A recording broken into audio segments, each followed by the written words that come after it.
morning and welcome to the most underrated show on YouTube. Let's go.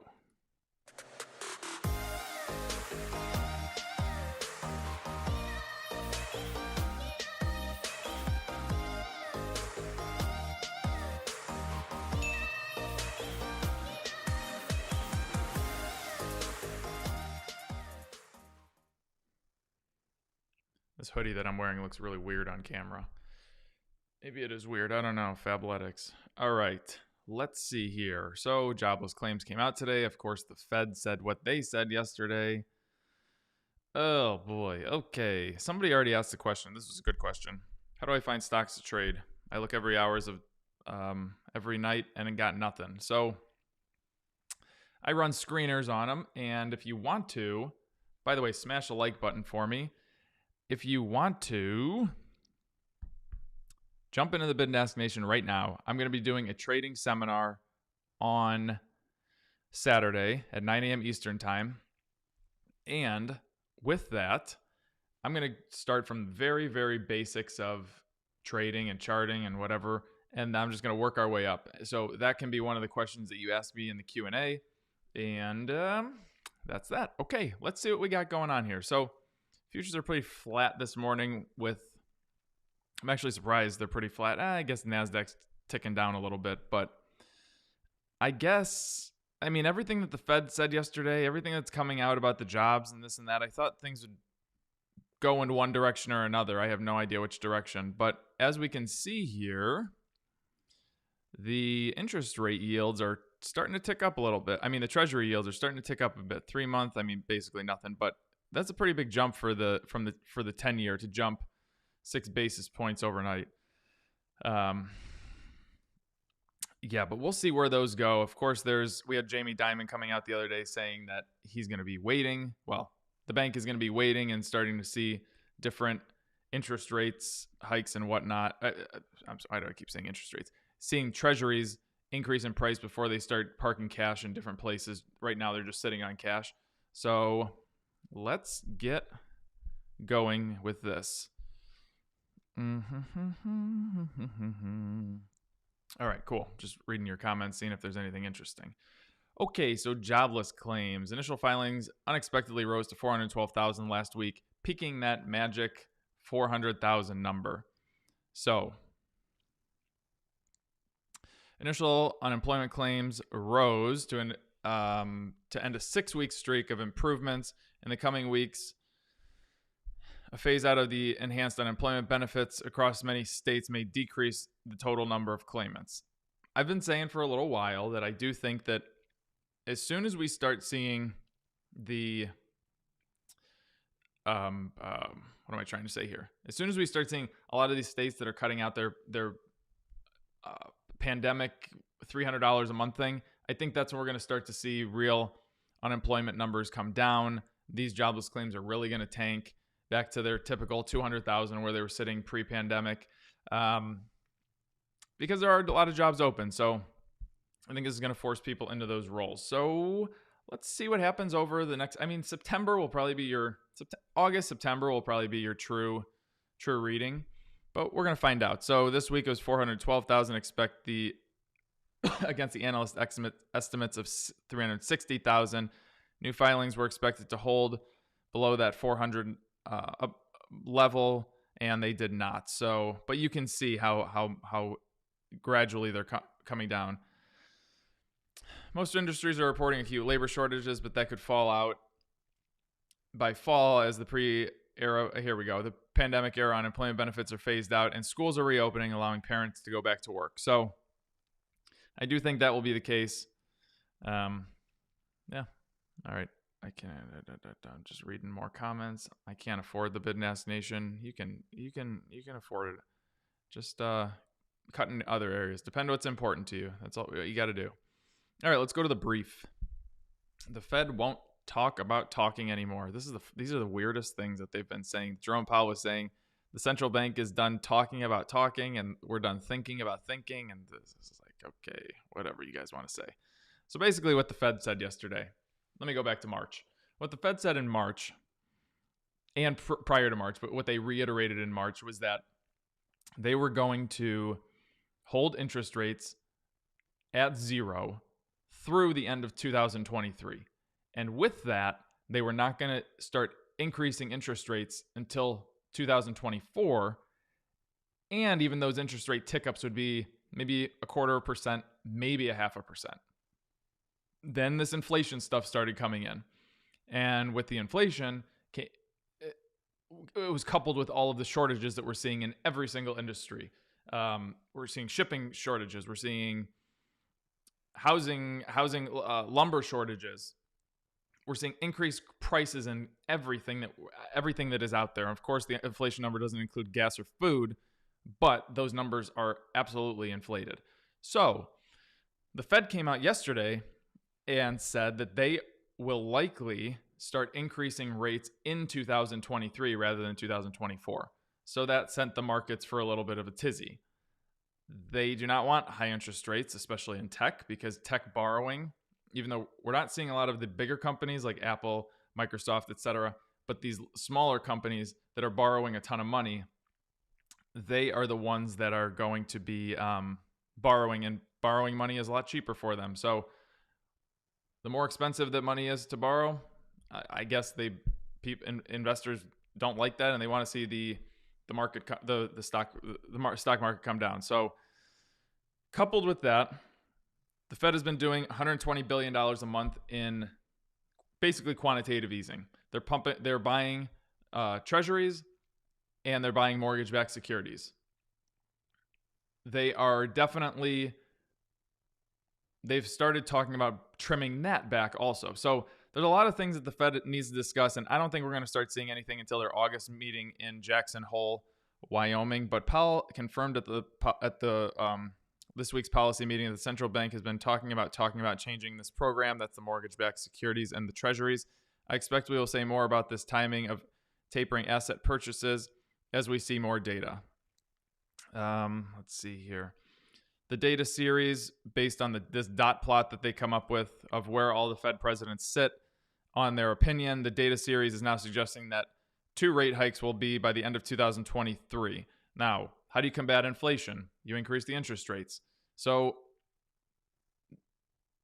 the Fed is still sticking with their inflation is temporary thing, or transitory, whatever word they want to say. I mean, they could say it all they want. Maybe they're right. I just don't see how it's transitory if we have all of these shortages and all of these. I mean, shortages, it's simple supply and demand. That's all it comes down to.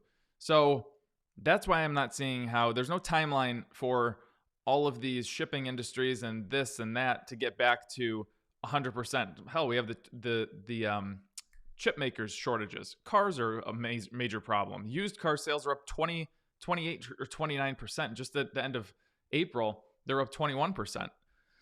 So there's a lot of inflation out there. I don't necessarily know what they define transitory as. Maybe they define it as 18 months. I have no idea, but they still won't say it. The only person that's ever said it is the kid from Yahoo Finance named Miles. The Federal Reserve on Wednesday considerably raised its expectations for inflation this year. The central bank, however, gave no indication on when it will begin cutting back on its aggressive bond buying program. So that $120 billion. That was a big topic of conversation. I really thought that they were going to say something about it. They did not. Officials indicated that rate hikes could come as soon as 2023, like we just said, after saying in March that they saw no increase until at least 2024. Blah, blah, blah. I'm just reiterating. Though the Fed has raised its headline inflation expectations to 3.4%, a full percentage point higher than the March projection, the post-meeting statement continued to say inflation pressures are transitory. Okay. I wish somebody would pressure them and just ask the question, what does transitory mean? It's not that difficult of a question. Okay, if you are going to get 2 rate hikes in 2023, you have to start tapering fairly soon to reach that goal, said Kathy Jones, head of fixed income at Charles Schwab. It takes maybe 10 months to a year to taper at moderate pace. Then you're looking at we need to start tapering maybe later this year. And if the economy continues to run a little bit hot, the rate hikes can be sooner than later. So this tapering later this year, I think that's going to happen with probably going to start in August, September time. when they do their big meeting in Jackson Hole, Wyoming, that they do every single year. Even with the raised forecast for this year, the committee still sees inflation trending at 2% over the long run. So the Fed is not saying anything different. And anything that they said yesterday, I do not think that it's much different. I don't think it was very unexpected. A lot of news stories out there are saying that everything that was said yesterday was unexpected, and I just don't get it. I don't get it.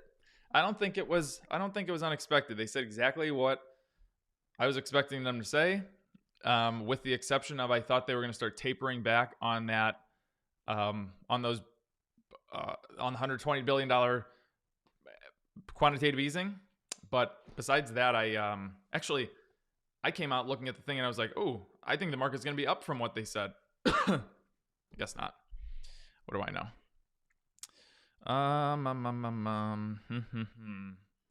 Tractor sales have been up. Yeah. When is Janet going to start yelling about the Fed notes to correct her? All right, guys, smash the like button. That would be wonderful. And let's start talking about Frontier Airlines. So I like when these stories come out because we get, to me, I could be totally off base, but to me, Frontier Airlines, Allegiant, Spirit, those kind of airlines are not what I think of as business travel. I think it's less than 10% of business travel is over there. It's more leisurely travel just because costs are lower. You can take more people. Of course, corporations are not paying for it, so you can do whatever. Now, I like to see when I'm happy about this because I'm seeing that people are going back to traveling not for business. They're going on vacations and whatnot. That's really good for our economy, obviously. I really didn't need to say that. Bookings have been surging for the last several months, according to the CEO of Frontier. More than 2 million passengers moved through TSA checkpoints from June 11th to June 13th, with still about 600 fewer than those 3 days in 2019, but that's pretty damn good. People have talked about the vaccine unlocking the demand, and that's what we're seeing. That's great. So he says, so if you see a deal, you should buy it. All right, cool. Business travelers are among the crowd, even though they historically represent less than 5% of Frontier's passengers, according to the CEO. I've seen more sports coast in the last week. I'm seeing more individuals traveling with a laptop, which tells you they're doing it right. Biffle attributes the optimistic outlook to something very basic. I think it's human nature. You just want to go see your friends and family. Amen, bro. So that's great that we're seeing airline travel getting back to what it was previously. Are you guys traveling? I know I'm traveling next Wednesday and then coming. No, that's wrong. I'm going somewhere Thursday. I'm going to Turks and Caicos Thursday, coming back on Friday, then flying on Saturday to Atlanta. So I'm traveling. I didn't stop traveling through everything, but I get it. Okay. Transitory means there's no chance of coming back down again. Good one, Simon. Very good one. Okay, let's go here. I don't really want to talk about Bitcoin that much today, but I thought it was worthwhile saying. And for those of you that say you hate Bitcoin, why are you talking about this? You're just a trader. Why are you talking about this? This is a morning show. You'll get over it. Bitcoin hovers around 40,000 as World Bank rejects El Salvador request. So the big thing earlier this week or last week was El Salvador was going to start taking the Bitcoin as some kind of currency. Now, World Bank has rejected a request from El Salvador to help with the implementation of cryptocurrency as legal tender. The bank said it could not assist with El Salvador's implementation of Bitcoin due to the environmental impact. What an adorable excuse. Due to the environmental impact of Bitcoin mining and transparency drawbacks. So now everybody's going to roll with this environmental reason why you can't mine Bitcoin. But for the past, 4 or 5 years, there was no, that nobody cared about the environmental effects. It's not until you want to start paying for Teslas in Bitcoin and it gets a little bit risky. And now Elon won't take it, so he blames that. And now other countries are starting to blame the environmental impact. Come on, grow up. If you believe that, I got I'll sell you a piece of the terminal tower. I own it. Give me $10 million. Earlier this month, El Salvador became the first country to adopt Bitcoin as its legal tender, and now it's not. So, all right. Oh, yeah. Llewellyn, tell him. Follow me on Instagram, at TraderMo_EM. All right. Next. This is an interesting story. And I actually read this last night, and I came up with it, and then I'll hit gold. I promise I'll hit gold. Don't worry. I'll hit all the metals for you. So I just looked at this and said, with everything that's happening with Lordstown, with everything that's happening, that all the Lucid, this EV, that EV, yeah, their concepts are really cool. But when you have companies like GM throwing $35 billion at their EV market like it's nothing, Ford throwing $50 billion at their EV market like it's nothing. These are wildly established companies that they're just established companies, and they're throwing billions of dollars at this. If I'm going to go out, and maybe this is just me, and I'm going to get a choice between a Lordstown truck and a Ford truck, I'm probably going to go with the Ford truck, just because I have a lot more faith in the company of Ford is always going to be there if they can fix my problems. I think they're going to have a better charging network. They're going to have all this and that now. So when you see these big companies like GM and Ford just throwing billions and billions of dollars, I look and I say, what chances do these little companies have? I mean, are some of them going to work? Absolutely, some of them are going to work out. Are all of them going to work out? Are all of these things going to go to the moon? Like everybody's talking about Lucid, this, the Lord's, I can't even remember all of them that are just, you can't, it's just not going to happen. It can't happen. When you have competition like this, it comes down to the same thing that is going on with Apple right now, and how everybody's, and Google, how everybody's saying that these big tech companies are owning the market, and the little guys can't come in, and this and that. This is the exact same thing as that, just maybe on a little bit of a smaller scale. So when you think about investing in these companies that are just going to keep going to the moon and this and that because they have a really cool concept of a car, just be careful. That's all. Do I think their cars are sweet? Yeah, I think their cars are incredible.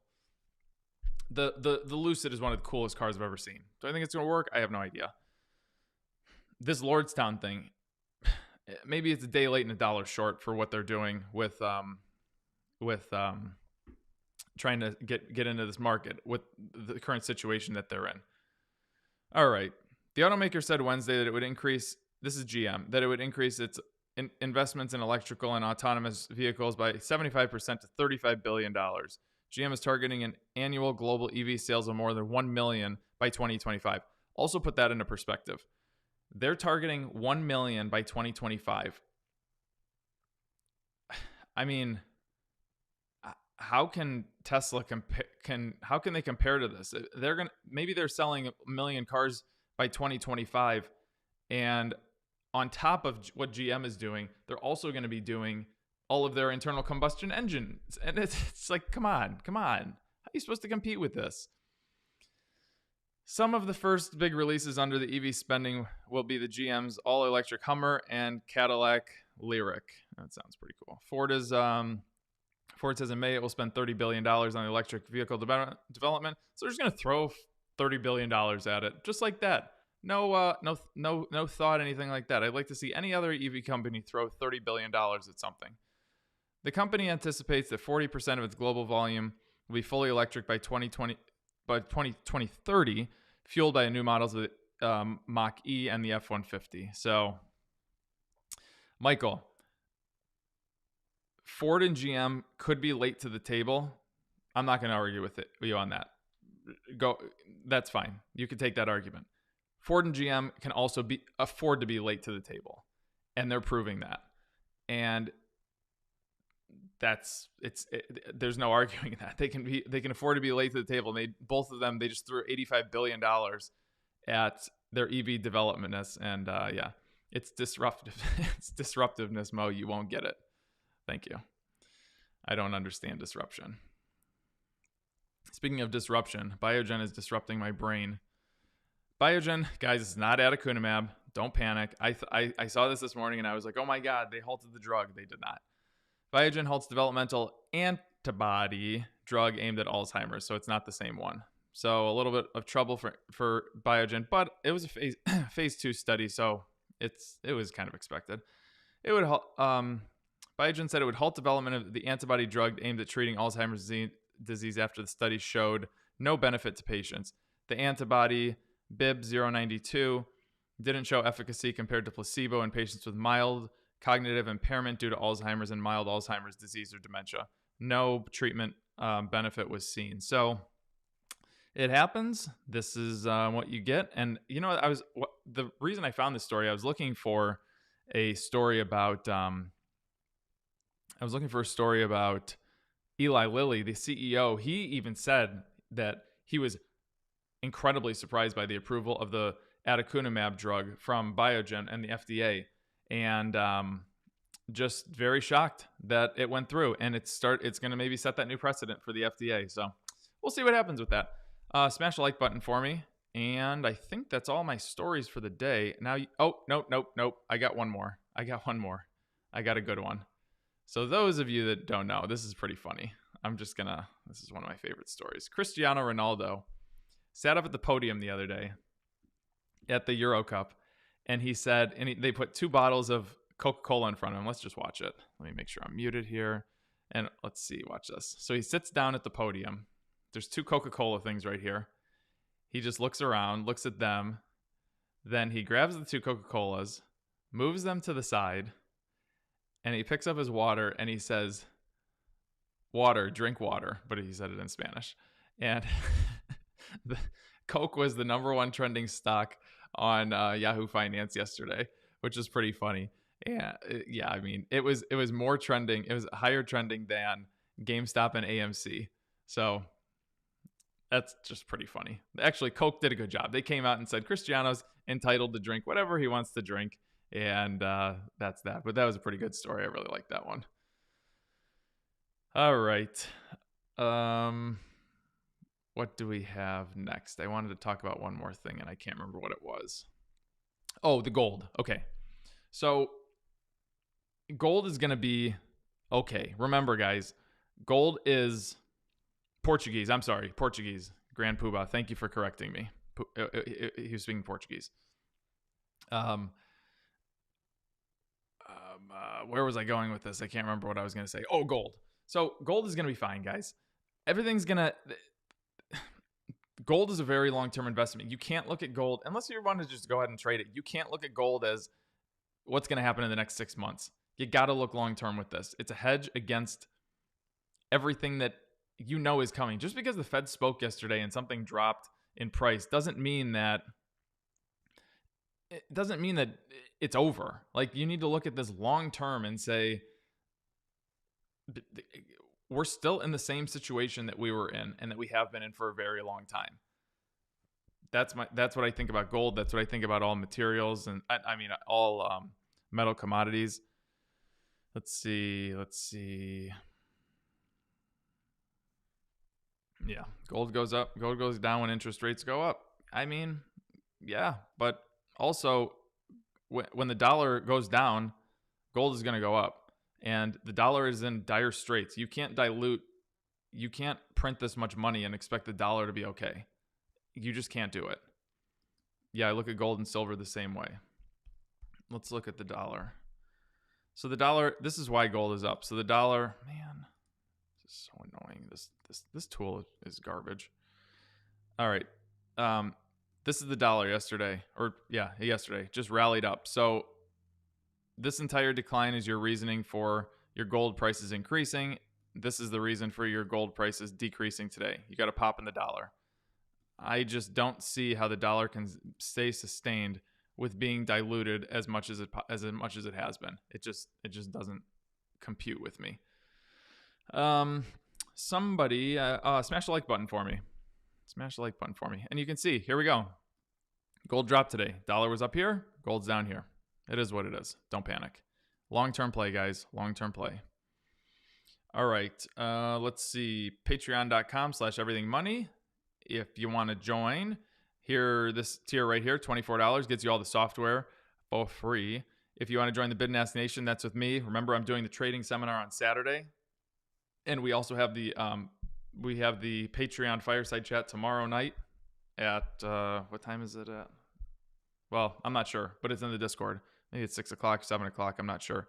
Then if you want to analyze a real estate deal with Paul, here you go. All right, give me some stocks, and I'll run through a few real quick, and we'll go from there. Check now, please. Passing through the sweet spot, good volume. Let's see now. All right, let me see here. Good volume. Let's see if you're right about good volume. Where's our volume? Okay, decent, pretty good volume. I support it. Now, you're just starting to get into the sweet spot. You're way too early. You're not way too early. You're early on this. Make sure you get, I want three days being in the sweet spot. 1, 2, 3. And plus, you got to look at this. You are stuck under your 100-day moving average and 200-day moving average. Good thing is you're holding by your 50. So just make sure you get through there and you'll be all right. Who comes here to dislike the show? I don't know. Boost the algorithm, so whatever. Keep liking and disliking. Neo. I'm fine being disliked. It'll be okay. All right. So Neo. Oh, who asked me this Neo question? Was this no, this wasn't my guy. So we actually had a patron join the Bid and Ask Nation, and he said, I need help. I need you to look at ChargePoint, Neo, DraftKings, and one other one. And the reason was he was in Stock Mo's Patreon, and he was like, I need help getting out of these things, or I need to know what to do with these things. So he came over, and I helped him this morning on what to do with all 4 of those stocks. I can't remember what the 4th stock was. It was just some other hype thing. But Neo is one of them. So Neo, you're in that overbought area. You're over the 100-day moving average. I'm fine with that, but let's zoom out a little bit further and see what we got here. Because that's what I thought. All right, so you have been getting pretty beat up, and you do definitely have. It's not a total 50%er because it's not a year, but you for sure have that 50% roll, and it's just you can see every time it bounces up, comes back down, bounces up, back down, bounces up, and you can see it already pulling back down. So it's having a very difficult time. This is another one of those companies where I just don't know. We should have a day where everybody dislikes the video. Ron, just for that comment, I'm going to do AMD. All right. Excuse me. So you're just stuck between 2 moving averages. That's all. That's what you can see. And we're about to do a sweet spot reversal to the downside. So with this, let me zoom out just a touch because I want to just show you guys a resistance point. I can see it already. So if you just draw a line back, you had this decline, and then you tried to get back up, and you can see that it's just stuck right there. It popped for basically a day, this one day, and now it's having a very difficult time getting through that resistance point, which is $83. Yeah, it's pretty much the 200-day moving average. So that's that one. I had Neo and sold on good gangs. Stockmo's Patreon is disruptive. Yeah, it is. It's disruptive to everybody's portfolio that's following it, and not in a good way. Chewy. CHWY. What time is it? 9:28. Okay. Who said this? Chewy. Sammy Chana. All right, so it's coming through the sweet spot nicely. Now you're snapping back, and it's doing a reverse snapback now, so that's good. Problem you're running into is you're at the 50-day moving average and then at the 200-day moving average. So you have a lot of work to get through with this. So you're gonna need volume. That's what you're gonna need, and a lot more than this. See this yellow line that traces on the bottom? That's the moving average of the volume, and you can see that so many days it's below it. You need volume to come through, and not just one big day like this. You need real volume to come through with Chewy. Sally's Beauty. Excuse me. That was weird. All right, so Sally's Beauty gapped up, filled the gap as per usual. Gapped up, came right back down and filled the gap. And it's just moving down. It's kind of trying to hold at that 100-day moving average. So let's see what's going to happen with this. Let's see what's going to happen with it. Pins. And guys, if you like what I'm doing here, You can ask me any of these questions in the Bid and Ask Nation. If you have stocks and you want to talk about them, ask me. I also have some really great ambassadors in there. Dads with a Purpose, Simple Living Cash, Caesar's in there, Noah is in there, and these guys can answer questions. They just in November, December, whenever they joined, they were as novice comes, and now they are basically working with me. It's incredible. You guys can learn this stuff. It is not that difficult. We give you the tools to be able to do this, and it is really not that hard. They can do it, and I'm teaching Seth's son Gio to do it, and he's 11 years old. So that's that. So all right. That's it for today, guys. We got some recording to do today. Of course, we have the 2 p.m. live stream for the top 2 tiers, and those top 2 tiers of the Bid and Ask Nation and Paul's Super Shorts. So if you're not in those and you want to be a part of it today, upgrade. It's about 100 people in there. Pretty small. It's private. I have to say, we basically answer every single question that comes through on the YouTube page, and it's a lot of fun. Tomorrow, I believe 6 p.m., fireside chat for all patrons. It's just me, Seth, and Paul just sitting in a room, and I almost swore, talking. And yeah, it's pretty much uncensored. Saturday morning, 9 a.m. Eastern Time, Bid and Ask Nation only, and Paul's Super Shorts if you want to join. And it's all going to be a trading seminar from the very, very basics to as advanced as you want to get with trading. So the big thing about our Patreon is we offer a lot of exclusive material, and I think that we're showing you that right now. And I'm basically giving you my piece of my Friday and Saturday to teach you guys trading or whatever you want to talk about. So you guys have a great day. Smash the like button on your way out. Follow me on Instagram at TraderMo_EM. And I will see you later. Peace.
Bye.